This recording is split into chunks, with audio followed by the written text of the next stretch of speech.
নমস্কার, আপনারা দেখছেন সুরমা বার্তা। এই মুহূর্তে আপনাদের স্বাগত জানাচ্ছি আমি মনীষা। দেখে নিচ্ছি আজকে সংবাদ শিরোনাম। শ্রীভূমিতে ভারত বাংলাদেশ সীমান্তের উন্মুক্ত এলাকা পরিদর্শন বিএসএফ এর ডাইরেক্টর জেনারেল দলজিৎ সিং চৌধুরীর। বিজেপি সরকারের আমলে প্রধানমন্ত্রী আবাস যোজনা থেকে বঞ্চিত সনাতনী ধর্মাবলম্বীরা। শিশু বিক্রির ঘটনায় নাম জোড়ালো চিকিৎসকের, থানায় দায়ের মামলা, পলাতক অভিযুক্ত চিকিৎসক। শ্রীভূমি জেলায় 16,909 জন হিতাধিকারীকে প্রধানমন্ত্রী আবাস যোজনার অনুমোদনপত্র প্রদান। গুয়াহাটি বরাক বেহাল যোগাযোগ ব্যবস্থা নিয়ে রাজ্যসভায় সরব সাংসদ সুস্মিতা দেব। রেলের জমিতে বসবাসকারীদের পুনর্বাসনের দাবি বিধায়ক কমলাক্ষ দে পুরকাস্তের। 2025-26 বাজেটে বরাক বঞ্চনার প্রতিবাদে সরব কংগ্রেসী বিধায়করা। সীমান্ত এলাকা পরিদর্শনে বিএসএফ এর ডাইরেক্টর জেনারেল দলজিৎ সিং চৌধুরী। শ্রীভূমি জেলার ভারত বাংলাদেশ সীমান্ত পরিদর্শন বিএসএফ এর ডাইরেক্টর জেনারেল দলজিৎ সিং চৌধুরীর। বিএসএফ এর বিশেষ বিমানে সকাল 9:20 করিমগঞ্জ সরকারি উচ্চতর মাধ্যমিক স্কুলের খেলার মাঠে অবতরণ করেন বিএসএফ এর ডাইরেক্টর জেনারেল। সেখান থেকে ভারত বাংলাদেশ সীমান্তের স্টিমারঘাট বিওপিতে উপস্থিত হয়ে একটি পর্যালোচনা বৈঠকে মিলিত হন। বৈঠকে বিএসএফ এর 16 নং ব্যাটালিয়নের আধিকারিকরা সীমান্তের বিভিন্ন সমস্যা ডাইরেক্টর সম্পর্কে অবগত করান। সাথে সাথে শ্রীভূমি শহরের উন্মুক্ত নদী সীমান্ত বিষয়ক অবগত করানো হয়। এর সাথে সীমান্ত এলাকায় বিএসএফ জওয়ানরা কিভাবে পাহারা দিচ্ছেন তাও তুলে ধরা হয়। এই উন্মুক্ত সীমান্তে স্থাপন করা পিটিজেড ক্যামেরা, সিসিটিভি, উচ্চ ক্ষমতা সম্পন্ন লাইট কিভাবে সংস্থাপন করা হয়েছে সেই দিকে তিনি পর্যবেক্ষণ করেন। শহরের প্রায় 5 কিলোমিটার উন্মুক্ত নদী সীমান্ত এলাকায় দীর্ঘ 15 বছর ধরে কাঁটাতারের বেড়া বসানো সম্ভব হয়নি। প্রথমে ভারতীয় লোকেরা প্রতিবাদ ও বর্তমানে বাংলাদেশের আপত্তিতে বন্ধ হয়ে আছে কাঁটাতারের বেড়া বসানোর কাজ। একের পর এক সরকার বদল হলেও কোনো সরকার এখন পর্যন্ত কাঁটাতারের বেড়ার কাজ সম্পন্ন করতে পারেননি। বিএসএফ ও বিজেপির মধ্যে বহুবার আলোচনা হলেও সমস্যার সমাধান বের হয়নি। বুধবার ফের বিএসএফ এর ডাইরেক্টর জেনারেল দলজিৎ সিং চৌধুরী নদীর পাড়ের উন্মুক্ত এলাকা পরিদর্শন করে পরিস্থিতি সম্পর্কে ওয়াকিবহাল হন। 3 দিনের ভ্রমণসূচি নিয়ে মিজোরাম কাছাড় ফ্রন্টিয়ার উপস্থিত হওয়া দলজিৎ সিং চৌধুরী মিজোরামের বিভিন্ন এলাকা পরিদর্শন করেন, সাথে সীমান্ত এলাকার সুরক্ষা ব্যবস্থা গ্রহণের উপর পর্যালোচনা করেন। শ্রীভূমির সীমান্তের বিষয়ে বিএসএফ আধিকারিকদের সাথে সব বিস্তারে আলোচনা করেন। সীমান্ত রক্ষী বাহিনীর ডাইরেক্টর জেনারেলের সফরের পর পরবর্তী কী পদক্ষেপ গ্রহণ করা হবে তাই এখন লক্ষণীয় বিষয়। এদিন বিএসএফ এর সঞ্চালক প্রধানের সাথে উপস্থিত ছিলেন অতিরিক্ত সঞ্চালক প্রধান রবি গান্ধী, মিজোরাম কাছাড় ফ্রন্টিয়ারের IG SK Mishra, Silchar sector DIG Kulinder Singh, DIG Ehsan Saidi সহ বিএসএফ এর বিভিন্ন পর্যায়ের আধিকারিকরা।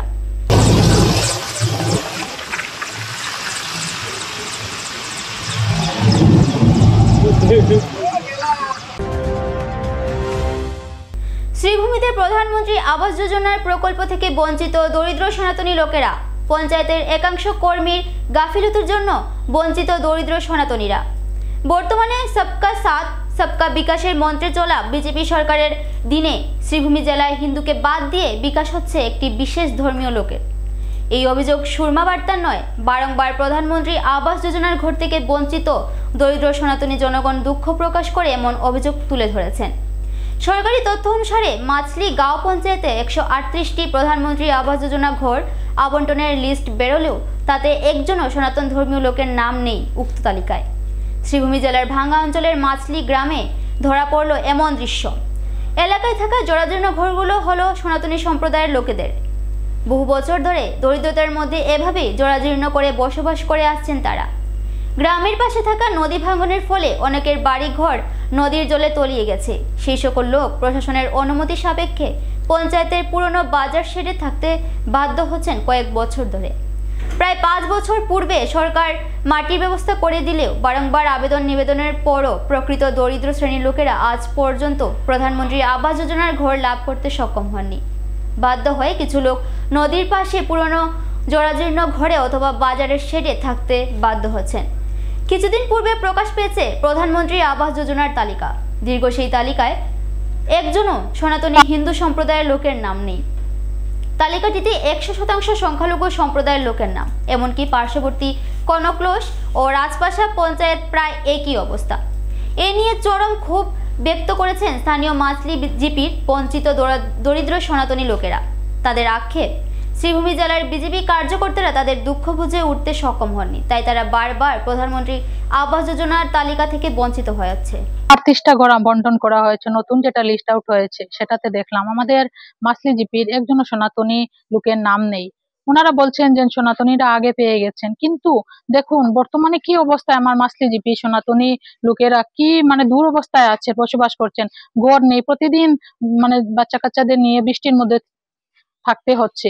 সেই অবস্থাতে বারবার ওনারা পঞ্চায়েতে গিয়েছিলেন, আবেদন করেছিলেন আমাদের ঘর দেওয়া হোক, কিন্তু কি এক অজ্ঞাত কারণে বারবার দেখা যায় বিভিন্ন বছর থেকে আমাদের মাসলি জিপির সনাতনী যারা প্রকৃত হিতাধিকারী তারা বঞ্চিত হয়ে যায়, ওনাদের নাম কেটে যায়, অথচ যারা পাওয়ার যোগ্য নয় তাদের নাম এসে যায় কিভাবে, সেটা একটা চিন্তনীয় বিষয়। আমি আজকে আপনাদের মাধ্যমে আমি আমাদের আসাম সরকারের দৃষ্টি আকর্ষণ করছি, বাংলা মাসলি জিপিতে যাতে ভালোভাবে একটা ইনকোয়ারি করা হয়।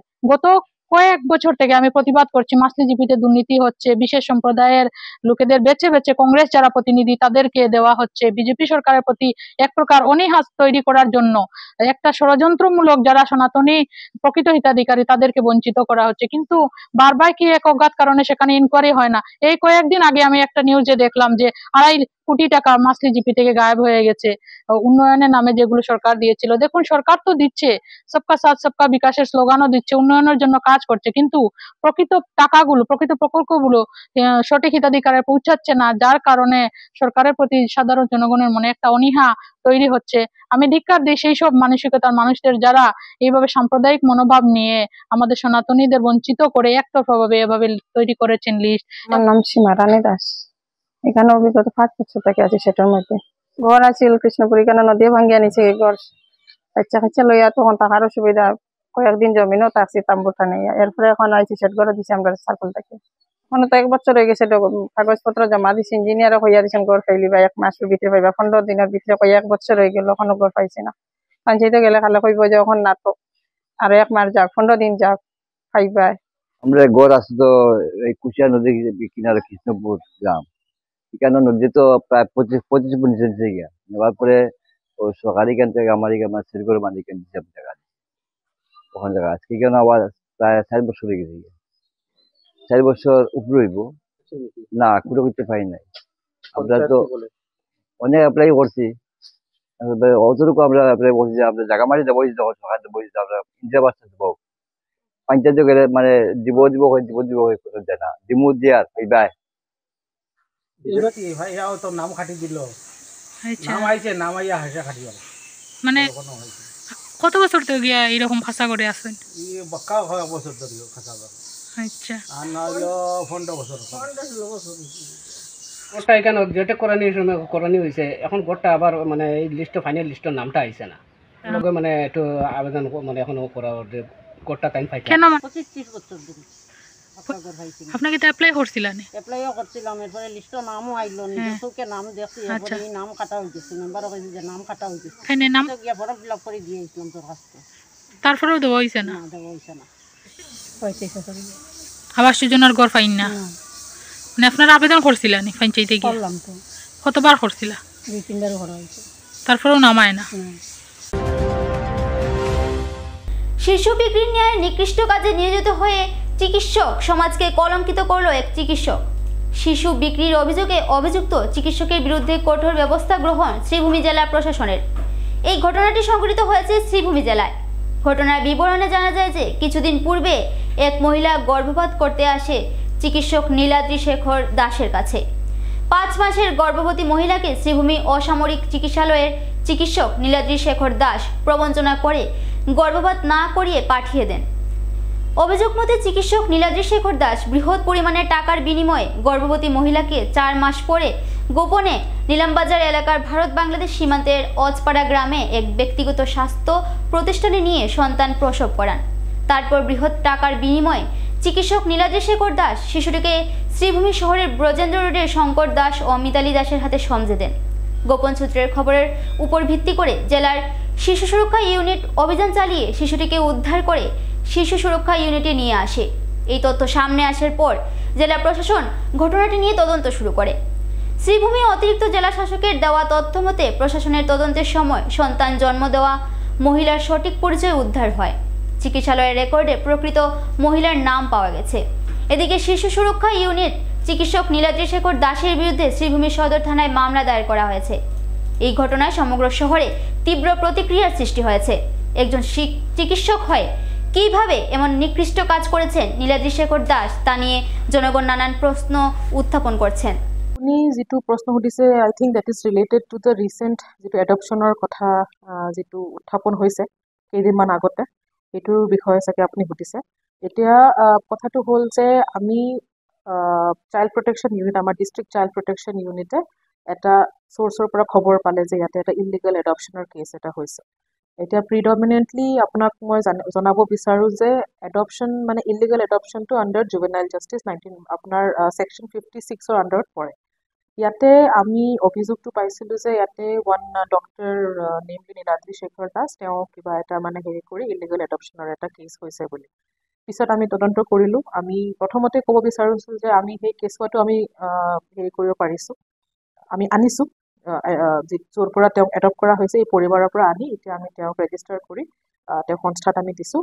আৰু ছেকেণ্ডলি আমি এনকুৱাৰী কৰোঁতে গম পাইছোঁ যে এইটো নীলাম বাজাৰৰ জীৱন জ্যোতি যিটো হস্পিটেল আছে তাতে চিজাৰিয়ান অপাৰেশ্যন হৈছিলে বাৰ্থ মাৰ্ডাৰৰ, আৰু তাতে মানে আপোনাৰ বেলেগ কাগজ পাতি দেখুৱাই কিনি যিগৰাকী মানে এডপশ্যন কৰিছে বা যাক বাচ্ছাটো দিয়া হৈছিলে, এডপশ্যন ঠিক নহয়, যাক বাচ্ছাটো দিয়া হৈছিলে তেওঁৰ নামত কাগজ পাতিখিনি আছিলে, যিখিনি নেকি গোটেই সম্পূৰ্ণভাৱে ইলিগেল। কাৰণ এতিয়া ভাৰতত যিটো আইন আছে, আমাৰ আইনৰ সৈতে এডপশ্যনৰ যিটো পদ্ধতি আছে তাতে আমাৰ কাৰা যিটো ৱেবছাইট আছে CARA, তাতে ৰেজিষ্টাৰ কৰিব লাগে। তাতে ৰেজিষ্ট্ৰেশ্যন কৰাৰ পিছত কাৰাৰ মাধ্যমে আমি লিগেলি এডপশ্যন কৰিব লাগে। নহ'লে আমাৰ Hindu adoption and maintenance act আছে 1956, আমি সেইটোৰ অন্তৰ্জায়ীও আমি এজন হিন্দু পৰিয়ালৰ পৰা আন এটা হিন্দু পৰিয়ালে এইটো এটা পদ্ধতি আছে। বাট কি হৈছে এইটো কেছত মানে both in the adoption did not happen under any of these category. So আমাৰ ওচৰ ষ্টেটমেণ্টছ আছে। চ' সেই অনুযায়ী এতিয়া মানে কি হৈছে এনকুৱাৰীটো হৈছিলে। একচুৱেলি আমি ডকুমেণ্টেশ্যন যিটো পালোঁ তাতে মহিলাগৰাকী আপোনাৰ 21 তাৰিখে এডমিট হৈছিলে হস্পিটেলত। কনচেণ্ট চাৰ্টিফিকেটটোত আমি থাম্বপ্ৰিণ্ট পাইছোঁ।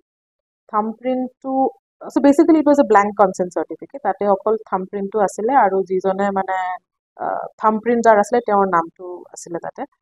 কিন্তু মানে ছাৰপ্ৰাইজিংলি সেই কনচেণ্ট চাৰ্টিফিকেটটো 20 তাৰিখৰ আছিলে, that is prior to the date of admission. So' গতিকে এনেকুৱা বিভিন্ন তথ্য আমি পালোঁ, যিটোৰ মানে হেৰি কৰি আমি এতিয়া এনকুৱাৰী কৰি আছোঁ। আৰু আমাৰ DCPOৰ পৰাও তেওঁলোকে এটা লিগেল এটা ষ্টেপ লৈ আছে। এইটো বায়'লজিকেল মাদাৰৰ পৰা বেলেগ এগৰাকীক দিয়াটো মানে DCPO ইউনিটৰ পৰা CWC মেম্বাৰো গৈছিলে, আমাৰ এক্সিকিউটিভ মেজিষ্ট্ৰেটো গৈছিলে, আৰু বাচ্ছাটো য'ৰ পৰা আনিছে সেইটো একচুৱেলি বায়'লজিকেল মাদাৰৰ ঘৰ নহয়। So' it points to the fact that in probability এইখিনি অভিযোগ এইটো DCPO আমাৰ ডিষ্ট্ৰিক্ট চাইল্ড প্ৰটেকশ্যন ইউনিটৰ ফালৰ পৰাই হ'ব। এইখিনি তেওঁলোকে একচুৱেলি FIRটো এতিয়ালৈকে চাগে মই গম পোৱা নাই, হোৱাৰ কথা আছিলে। এইটো নীলাম বাজাৰ যিহেতু জীৱন জ্যোতি আছে তাতেই চাগে FIRটো হ'ব লগাৰ কথা আছিলে, বাট সেইখিনি DCPO ইউনিটেহে হ'ব। আমি আমাৰ ফালৰ পৰা আমি এডমিনিষ্ট্ৰেশ্যন বা মেজিষ্ট্ৰিয়েল এনকুৱাৰী আমি কৰি আছোঁ, চ' ডেট আমি এই ডক্টৰৰ ওপৰত বা এনেকুৱা ধৰণৰ যাতে ইলিগেল এডপশ্যন নহয় সেইটোৰ ওপৰত যাতে আমি ব্যৱস্থা গ্ৰহণ কৰোঁ। শ্রীভূমি জেলায় বুধবার 16,909 জন হিতাধিকারীকে প্রধানমন্ত্রী আবাস যোজনার অনুমোদনপত্র প্রদান। সমগ্র রাজ্যের সঙ্গে শ্রীভূমি জেলাও বুধবার প্রধানমন্ত্রী আবাস যোজনার অধীনে 4টি বিধানসভা কেন্দ্রে মোট 16,909 জন যোগ্য হিতাধিকারীদের গৃহ নির্মাণের জন্য সহায়তা রাশি প্রথম কিস্তির অনুমোদনপত্র প্রদান করা হয়েছে। এতে বুধবার উত্তর করিমগঞ্জ বিধানসভার হিতাধিকারীদের অনুমোদনপত্র প্রদান করতে শ্রীভূমি শহরের নীলমণি উচ্চতর মাধ্যমিক বিদ্যালয়ের খেলার মাঠে সকাল 11টায় শ্রীভূমির জেলা আয়ুক্ত প্রদীপ কুমার দ্বিবেদীর পৌরোহিত্যে এক অনুষ্ঠানের আয়োজন করা হয়। ওই অনুষ্ঠানে রাজ্যের মুখ্যমন্ত্রী কর্তৃক রাজ্যে প্রধানমন্ত্রী আবাস যোজনার অনুমোদনপত্র প্রদান কার্যসূচি ও ভাষণ সরাসরি সম্প্রচার করে দেখানো হয়। এদিন উত্তর করিমগঞ্জ বিধানসভা কেন্দ্রের 4,100 জন হিতাধিকারীকে প্রথম কিস্তির রাশি হিসাবে 27,500 টাকার অনুমোদনপত্র প্রদান করা হয়।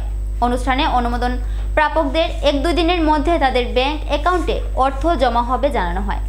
এতে আরও জানানো হয় যে অর্থনৈতিকভাবে অনগ্রসর গ্রামাঞ্চলের পরিবারগুলিকে বাসগৃহের সুবিধা প্রদান করতে PMAYGর অধীনে থাকা বাড়ি নির্মাণের জন্য 3টি কিস্তিতে 1,30,000 টাকা এবং মহাত্মা গান্ধী জাতীয় গ্রাম্য নিয়োগ প্রকল্প বা MGNREGAর অধীনে 95 দিনের মজুরি হিসেবে 23,655 টাকা প্রদান করা হয়েছে।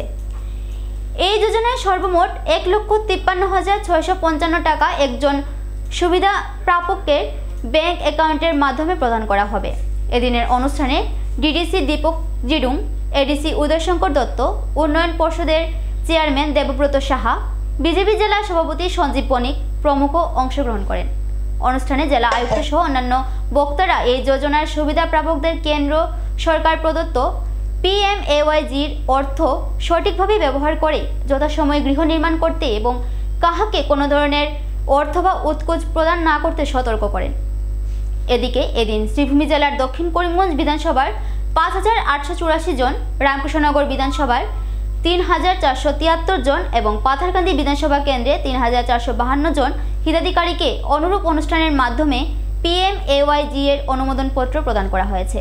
প্রথম কিস্তিটো তাক টকা নিদিব, দ্বিতীয় কিস্তিটো টকা নিদিব, তৃতীয় কিস্তিটো টকা নিদিব। দিব নেকি আকৌ টকা?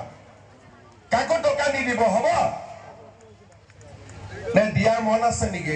কেইগৰাকীমান মনে মনে আছে? দিয়ে যদি মোকে দিয়ক, আৰু যদি দিব মন আছে। দিবৰ মন আছে নে নাই? যদি দিবৰ মন নাই তেতিয়াহ'লে কাকো নিদিব। আৰু কোনোবাই পইচা খুজিলে হোৱাটছআপ নম্বৰটোত আপোনালোকে কমপ্লেইন পঠাই দিব যে মোৰ পৰা অমুকে টকা খুজিছে, আমি তাৰ ওপৰত ব্যৱস্থা ল'ম। এতিয়া মই ক'ব খুজিছো কি যে যোৱা পৰহি দিনাখনৰ পৰা আমি অসমত গাঁৱে ভূঞে নতুনকৈ জিঅ' টেগিঙৰ ব্যৱস্থা কৰিছো। এই 26 লাখেতো ঘৰ পাবই। আজি যোনে পালে তেওঁলোকে পালে। সেপ্টেম্বৰ মাহৰ আগতে আমি আৰু 3,80,000 মানুহক ঘৰ দিম, যাতে 26,11,793টা ঘর সম্পূর্ণ হয়ে। মাননীয় মুখ্যমন্ত্রী মহোদয়ের বক্তব্যে সম্পূর্ণ বিষয় উঠে এসেছে। আমাদের সম্মানীয় জেলা আয়ুক্ত মহোদয় বক্তব্য রেখেছেন। মুখ্য অতিথি শ্রীভূমি পৌরসভার পৌরপতি মহোদয় সহ অন্যান্যরা বক্তব্য রেখেছেন। বক্তব্য দীর্ঘ করবো না, শুধু এইটুকু বলবো যে তার আগে এই আসামে বা আমাদের এই জেলায় প্রধানমন্ত্রী আবাস যোজনার কোন চেক বন্টন বা কিস্তি বন্টনকে কেন্দ্র করে কোন বিধানসভা সমষ্টি ভিত্তিক এরকম অনুষ্ঠান আয়োজন করে তার আগে কোথাও হয়েছে কিনা, আর যদি না হয়ে থাকে তাহলে কাদের সময় হয়নি, আর যদি এটা হয়ে থাকে তাহলে কার চেষ্টায় হয়েছে, অন্ততপক্ষে আজকের এই অনুষ্ঠান থেকে আমরা সর্বরূপে সেটা বলতে পারি। আর তার জন্য সকলের উপস্থিতিতে মাননীয় মুখ্যমন্ত্রী শ্রদ্ধেয় ডক্টর হিমন্ত বিশ্ব শর্মা মহাশয়কে তার জন্য ধন্যবাদ এবং কৃতজ্ঞতা জ্ঞাপন করি। श्री हेमंत बिश्व शर्मा जी के निर्देशानुसार उत्तर करीमगंज विधानसभा क्षेत्र में भी प्रधानमंत्री Awas Yojana sanction letter distribution का प्रोग्राम संपन्न हुआ है। लगभग 4600 घर हमारे उत्तर करीमगंज समष्टि में और पूरे जिले में लगभग 20,000 घर का आवंटन इस वाले ट्रांच में हुआ है। और जैसा कि माननीय मुख्यमंत्री जी ने कहा कि इसका प्रथम जो किस्त है वो 1-2 दिन के अंदर सबके अकाउंट में चला जाएगा। और जो लोग रह गए हैं उनको भी एक सर्वे नया लॉन्च हो रहा है जीविका सखी के द्वारा, तो उस सर्वे में they will be taken care of. और बाकी अगर कोई तब भी रह जाता है, ग्राम सभा के पहले खुद का भी फोटो डाल के वो जियो टैग करके एप्लीकेशन कर सकता है। तो आप लोगों से यही आशा है, अनुरोध है कि आप सब तक ये बात पहुँचाएँ कि जिससे करप्शन फ्री PMAY का इम्प्लीमेंटेशन हो पाए। किसी को भी 1 भी रुपया देने की ज़रूरत नहीं है। कोई अगर पैसा मांगता है तो एक व्हाट्सएप नंबर लॉन्च होगा, उस पर आपको कंप्लेन देना है या जिला प्रशासन के पास कंप्लेन देने से ही will take care of it. तो एक करप्शन फ्री क्लीन PMAY का जो इम्प्लीमेंटेशन है उसका जैसा मुख्यमंत्री जी ने आह्वान किया है, वो सब हम लोगों का दायित्व कि हम लोग उसको पूरा करें। और मैं आप लोगों से आशा करता हूँ कि आप लोग इस बात को जन जन तक पहुँचाने में सहयोग करेंगे। धन्यवाद। ग्रामीण आवास योजनार जो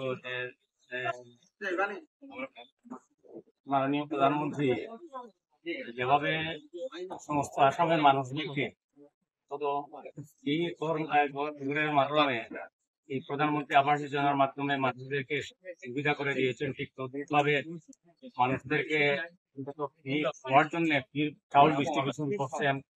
আগামী কয়েকদিনের মধ্যে আবার আসামের মাননীয় মুখ্যমন্ত্রী ডাইল এবং লবণ চিনিতে আবার কনস্ট্রাকশন থেকে এগুলো ডিস্ট্রিবিউশন করবেন।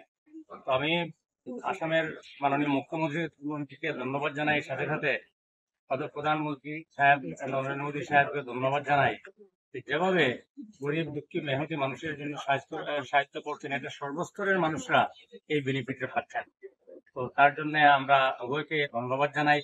এবং আজকে এই যে আমাদের দক্ষিণ করিমগঞ্জে প্রায় 5,884 জন বেনিফিশিয়ারি এই করের আওতাধীন তারা সাহায্য পাবেন।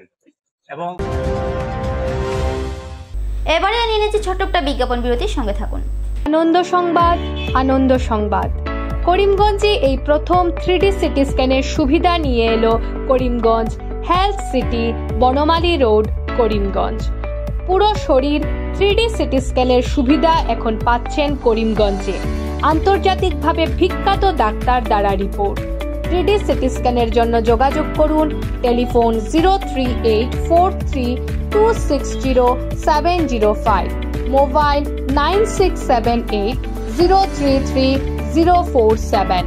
Karimganj health city, Banmali road, Karimganj আপনাদের সেবায় নিয়োজিত।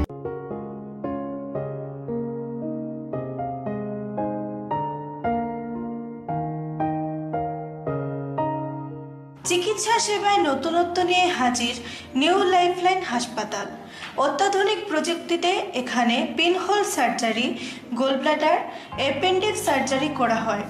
শিলচর মেডিকেল কলেজের সার্জারি বিভাগের অতিরিক্ত প্রফেসর ডক্টর RC শ্যাম সার্জারিগুলি করবেন। তাছাড়া তিনি প্রতি শনিবার বিকেল 3টে থেকে OPD-তে রোগী দেখবেন। রয়েছেন শিশুরোগ বিশেষজ্ঞ ডক্টর গুলজার হোসেনও।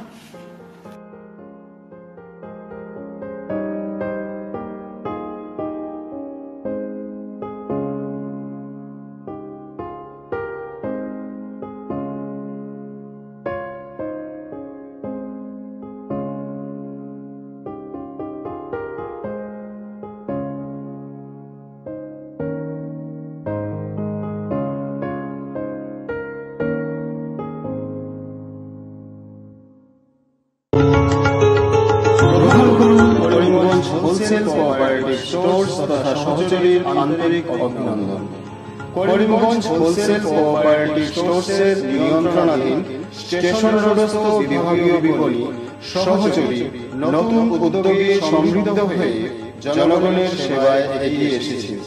তুলনামূলক কম মূল্যে নিত্য প্রয়োজনীয় দ্রব্য সামগ্রীর যোগান অব্যাহত রাখতে সহযোগী কর্তৃপক্ষ বদ্ধপরিকর। জেলার সমবায় আন্দোলনকে জোরদার করে তোলার ক্ষেত্রে করিমগঞ্জ হোলসেল কোঅপারেটিভ স্টোর্স তথা সহযোগী কর্তৃপক্ষ সকলের আন্তরিক ও সক্রিয় সহযোগিতা কামনা করে। নতুন আঙ্গিকে বাস্তব পরিকল্পনা নিয়ে সহযোগী স্টেশন রোড, করিমগঞ্জ আপনাদের সেবায় সদা প্রস্তুত। স্বাস্থ্য সংক্রান্ত বিষয়ে খরচের কথা ভেবে চিন্তিত হচ্ছেন? এখন আর চিন্তার কোনো কারণ নেই, কারণ আপনাদের সেবায় এসে উপস্থিত হয়েছে জীবনজ্যোতি হাসপাতাল। এখানে অনেক কম খরচে আপনি পেয়ে যাবেন অনেক অভিজ্ঞ চিকিৎসকদের দল। Child specialist, cardiologist, urologist, gynaecologist, skin specialist, orthopaedics, neurologist, এছাড়াও নর্মাল ডেলিভারি, সার্জিয়ান ডেলিভারি, সব রকমের ortho surgery, advance laparoscope surgery, knee replacement, spine surgery, সব রকমের ইউরো সার্জারির সুবিধা ছাড়াও অপারেশন থিয়েটার, 24 ঘন্টা emergency ward, ICU labour room, medical specialist, general ward, laboratory, hospital dispensary, গাড়ি পার্কিংয়ের স্থান ছাড়াও নানান প্রকার সুযোগ সুবিধা অনেক কম খরচে লাভ করতে পারবেন জীবনজ্যোতি হাসপাতালে। তাই আর দেরি না করে আজই চলে আসুন। যোগাযোগের নম্বর 7637062954, 8638048459। আমাদের ঠিকানা Nilambazar, Gandhi GP, Durganagar road, Assam 788722। Barak diagnostic centre, এখানে digital ECG, digital EEG, digital x-ray, computerised pathology, microbiology, histopathology, colour Doppler sonography, chamber home collection ইত্যাদি করা হয়।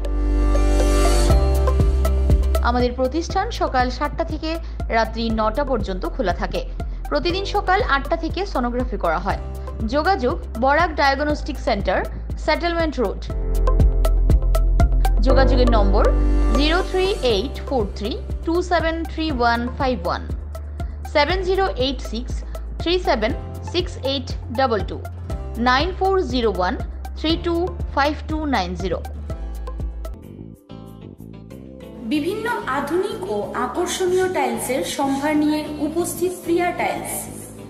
আপনার ঘরকে অতি সুন্দরভাবে সাজিয়ে তুলতে আজই আমাদের দোকানে চলে আসুন এবং নিয়ে যান অত্যাধুনিক টাইলস। আপনার পছন্দের সব ধরনের টাইলস আমাদের এখানে উপলব্ধ রয়েছে। আমাদের ঠিকানা Chandra's plaza, near Vishal Mega Mart, station road, Karimganj. Mobile 9101805530, 9957709784। 37 নং জাতীয় সড়ক নিয়ে রাজ্যসভায় সরব তৃণমূলের রাজ্যসভার সাংসদ সুস্মিতা দেব। বরাক উপত্যকার সাথে গুয়াহাটিকে সংযোগকারী ও বরাক উপত্যকার সাথে ইম্ফল ও আইজলকে সংযোগকারী জাতীয় সড়ক 37, 6 ও 306 নং জাতীয় সড়কের বেহাল অবস্থা নিয়ে কেন্দ্রীয় পরিবহন মন্ত্রীর সম্মুখে রাজ্যসভায় সরব হন সাংসদ সুস্মিতা দেব। তিনি বলেন, মোদী সরকারের শাসন ক্ষমতায় বসা 10 বছর পূর্ণ হলেও এখনও সড়কের হাল ফেরাতে ব্যর্থ হচ্ছে। এই এলাকায় অতিবৃষ্টির ফলে ভূমিস্খলনের পরিমাণ বেশি। সরকার যেখানে বলছে ফান্ডের অভাব নেই, সেখানে এখনো পর্যন্ত অল ওয়েদার রোড কেন তৈরি করা হয়নি বলেও প্রশ্ন তুলেন। সাংসদ সুস্মিতা দেবের প্রশ্নের উত্তরে কেন্দ্রীয় পরিবহন মন্ত্রী নীতিন গাডকারি জানান, এই এলাকায় 60টি স্থান নির্ধারণ করা হয়েছে। এই এলাকা কিছুটা সুইজারল্যান্ড ও অস্ট্রিয়ার ন্যায়, তাই এই সড়ক পুনর্নির্মাণে বিদেশি তথ্য প্রযুক্তির সহায়তা নেওয়া হচ্ছে। সড়ক পুনর্নির্মাণের জন্য 250 কোটি টাকা বরাদ্দ করে দ্রুতগতিতে কাজ চলছে বলে দাবি করেন কেন্দ্রীয় মন্ত্রী নীতিন গাডকারি। पर एक स्लोगन और है आपकी तरफ से सुनते हैं, ये दिल मांगे मोर। तो सर मैं आपसे एक अहम सवाल करना चाहती हूँ that NH6, NH306 and NH37, so which connects Barak Valley to Aizawl, Imphal and Guwahati, it has a chronic problem due to landslides, sir, and rainfall, because the highest rainfall areas fall in these zones. I want to ask the Honorable Minister, where you have no shortage of fund, what is the reason that for more than 10 years we have not been able to build all-weather roads in these sections? And I request that if you build that, I think the money will be utilized better and people's suffering will be alleviated, sir. Thank you. Honorable Minister. Sir, the important thing is that terrain is very difficult. Terrain area is very difficult. The problem is that landslides and everything and the forest is there. Many times it is difficult to get the permission. We have to acquire the land. And when there is a reasonably good alignment, there is a problem and objection from the forest department to get it clearance for that. And that is the problem. Sir, I will request you, there are 7 locations we have already identified. Our situation is quite similar to Switzerland and Austria. So we are taking the help from the consultant from the abroad. And this is really a chronic problem, particularly in Himalayan terrain, because it is not black rock. So particular landslides and heavy rainfall, because of that is difficult. But 250 crore we have sanctioned for rectification of all these things. 7 locations are identified, and by using the best technology, taking advice from IIT, I am confident in due course of time we will resolve this issue. But this is a difficult terrain, and I am confident that now this solution will work and we will resolve the problem.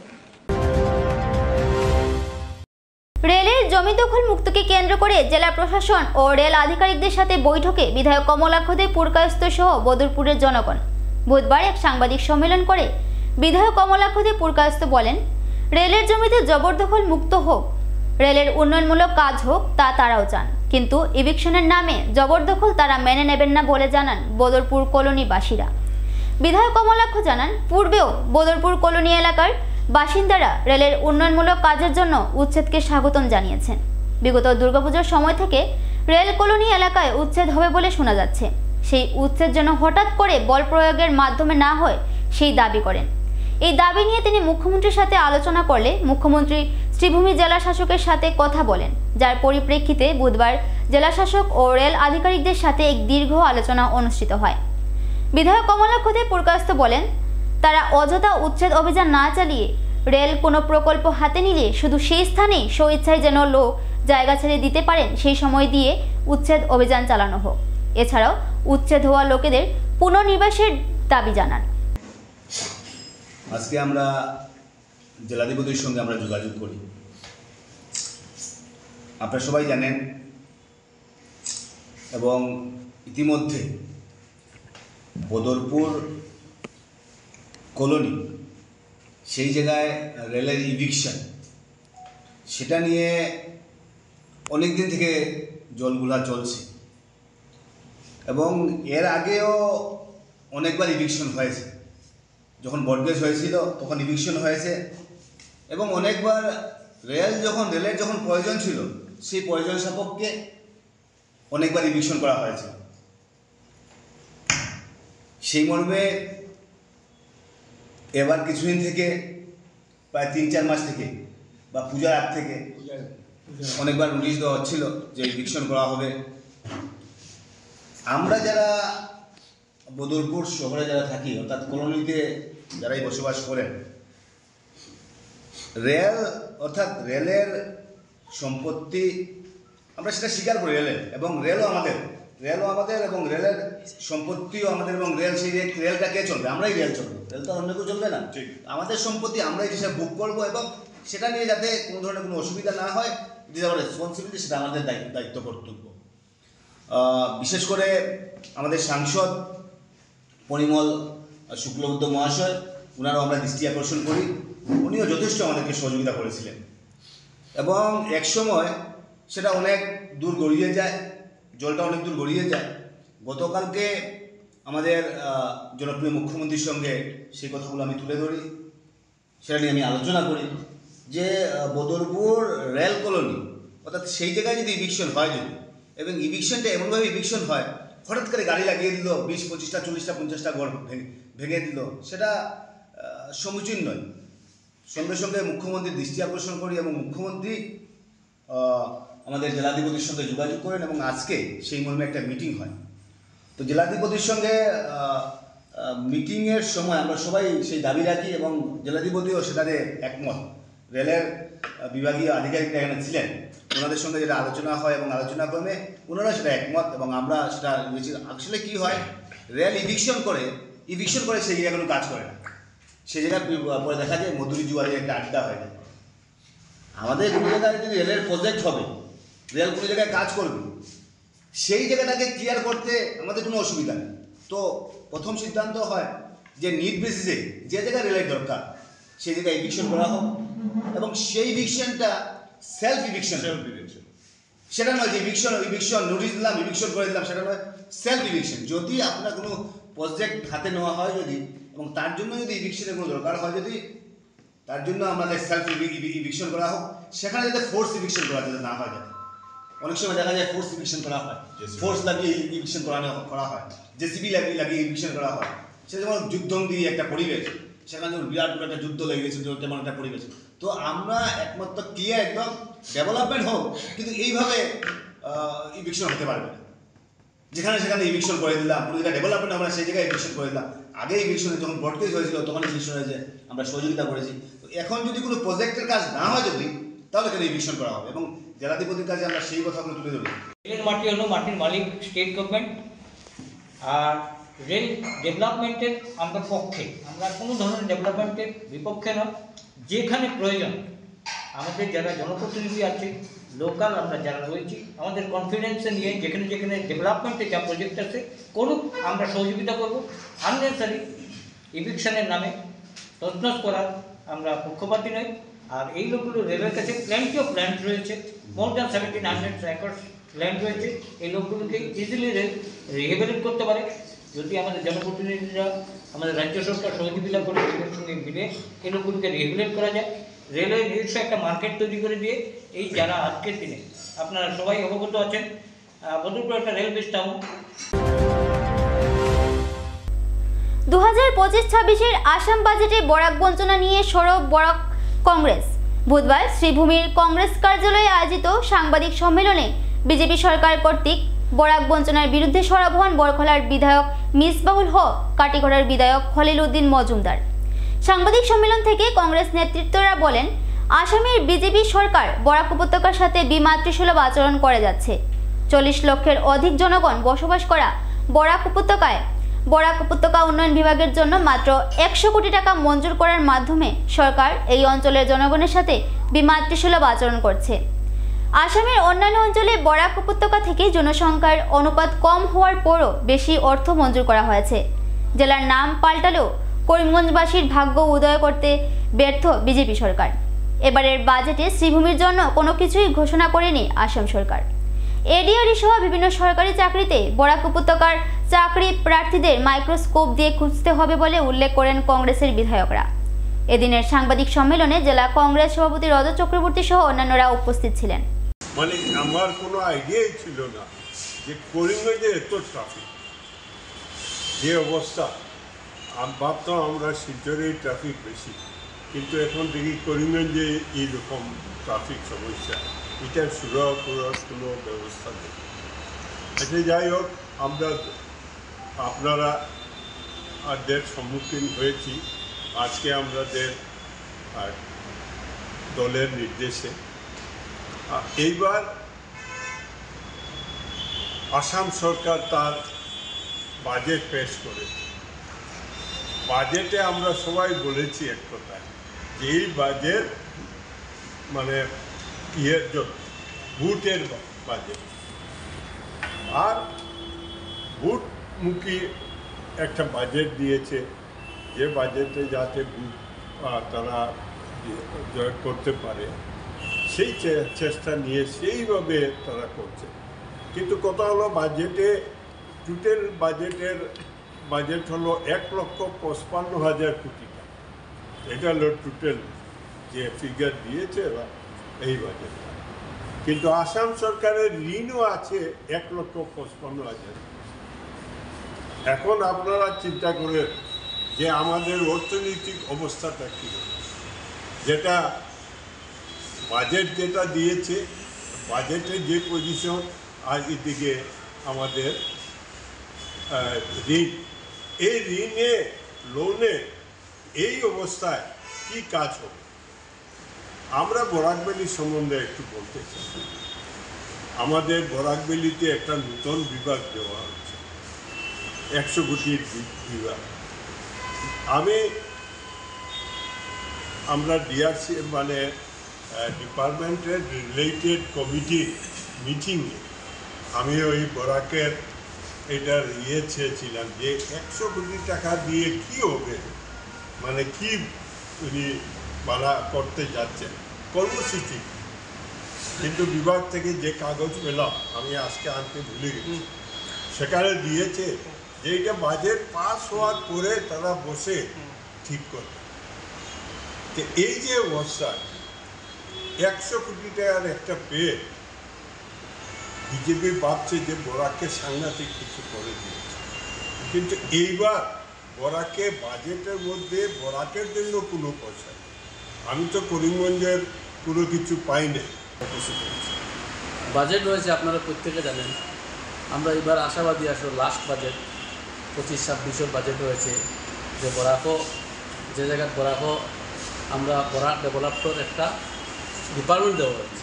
আমরা আশা করছি যে বরাকও হাজার কোটি টাকা আইছে।